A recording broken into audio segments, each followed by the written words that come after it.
Kasih karunia dan damai sejahtera dari Tuhan Allah Bapa kita, dari rakyat Tuhan Yesus Kristus menyertai kamu sampai selamanya. Amin. Selamat pagi saudaraku. Mari kita muliakan Tuhan dengan semua aktivitas kegiatan yang baik. Dipandu firman Tuhan dari Lukas 10 ayat 21. Tapi saya akan bacakan ayat 21 sampai ayat 24. Demikian firman Tuhan. Ucapan syukur dan bahagia. Pada waktu itu juga bergembiralah Yesus dalam Roh Kudus dan berkata, Aku bersyukur kepadamu Bapa, Tuhan langit dan bumi, karena semuanya itu Engkau sembunyikan bagi orang bijak dan orang pandai, tetapi Engkau nyatakan kepada orang kecil. Ya Bapa, itulah yang berkenan kepadamu. Semua telah diserahkan kepadaku oleh Bapakku, dan tidak ada seorang pun yang tahu siapakah anak selain Bapa, dan siapakah Bapa selain anak, dan orang yang kepadanya anak itu berkenan menyatakan hal itu. Sesudah itu berpalinglah Yesus kepada murid-muridnya sendiri dan berkata, Berbahagialah mata yang melihat apa yang kamu lihat. Karena aku berkata kepada kamu, banyak nabi dan raja ingin melihat apa yang kamu lihat, tetapi tidak melihatnya, dan ingin mendengar apa yang kamu dengar, tetapi tidak mendengarnya. Demikianlah firman Tuhan. Bapak Ibu Saudaraku yang terkasih dalam Yesus Kristus, dari sejak zaman dahulu sampai sekarang, banyak manusia yang berusaha memahami Tuhan dengan akal pikirannya yang terbatas. Dari hasil pemahaman akal pikiran yang terbatas tersebut, manusia itu mencoba merumuskan iman percayanya dan menggambarkan Tuhan yang disembah. Karena itulah kemudian muncul agama-agama dan berbagai-bagai kepercayaan di dalam dunia itu.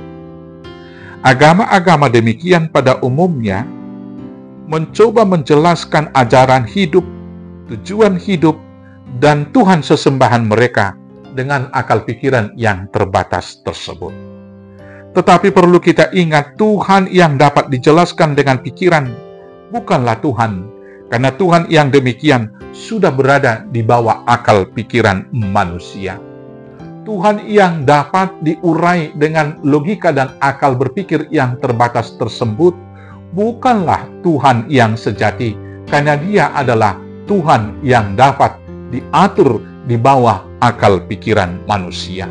Hari ini Tuhan Yesus mengajarkan kepada kita bahwa kalau kita mencoba memahami Tuhan dengan logika dan pikiran kita, kita tidak akan pernah menemukan kebenaran di dalam diri Yesus Kristus. Dan kita tidak akan pernah dapat percaya dan menerima Dia sebagai Tuhan, sebagai Juru Selamat, dan juga sebagai Raja, kepada siapa nanti semua raja di dunia dan semua kuasa akan takluk berteluk lutut, dan kemudian segala lidah mengaku bahwa Dia adalah Tuhan. Karena apa?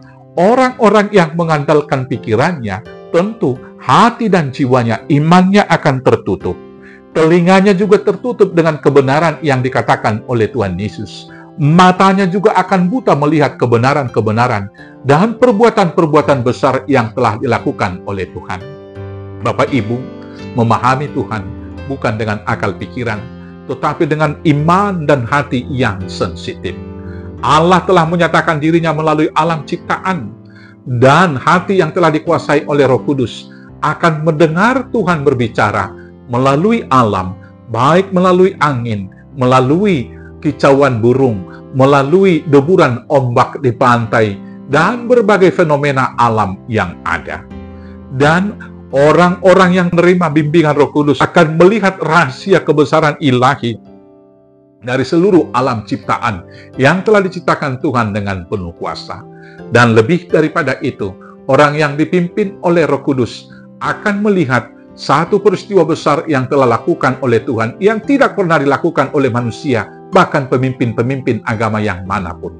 Di mana Allah di dalam diri Yesus Kristus mengalahkan kematian itu dengan hidup kembali, dan lebih daripada itu naik ke surga, menyediakan tempat bagi setiap orang yang percaya kepadanya.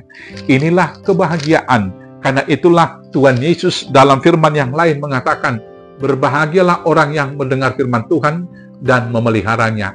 Dan dalam firman yang lain dikatakan, berbahagialah orang yang percaya kepada Tuhan namun tidak melihat. Bapak, Ibu, Saudaraku yang terkasih dalam Yesus Kristus, iman itu dikatakan dalam Ibrani 11 ayat 1, iman adalah dasar dari segala sesuatu yang kita harapkan dan bukti dari segala sesuatu yang tidak kita lihat. Kita sudah mendengarkan firman Tuhan, biarlah iman percaya kita menuntun kita untuk mengetahui jalan kehidupan dan tujuan akhir dari perjalanan kita, yaitu ke surga yang kekal. Tuhan Yesus memberkati. Amin. Kita bersatu dalam doa. Terima kasih Bapa yang baik. Biarlah kami senantiasa dipandu, dipimpin Roh Kudus untuk beriman dan percaya kepada Tuhan, sehingga pada akhirnya kami mendapat mahkota kehidupan dan kemudian bersama orang kudus masuk ke surga mendapatkan hidup yang kekal di dalam diri Yesus Tuhan Juru Selamat kami yang hidup. Amin. Selamat beraktivitas. Tuhan Yesus memberkati. Horas, horas, horas.